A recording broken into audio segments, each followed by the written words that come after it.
రాజ్యమేది లేదు గాని రాణిలాగా చూసుకుంటా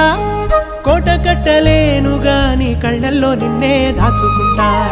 రాత ఎట్లా రాసి ఉన్నా ఆ మార్చి నీతో రాసుకుంటా స్వర్గమంటూ ఉన్నదంటే అది నీతోనే ప్రతిరోజు పంచుకుంటా నిన్ను గన్నవి నాన్న కన్నా లారు ముద్దుగా సాదుకుంటా నీకు కోపం వస్తే కొంత దూరం ఉంటా నువ్వు గీత గీస్తే నేను దాటనంటా కంట నీరు కంటి రెప్ప దాటకుండా కాటుకై కావలు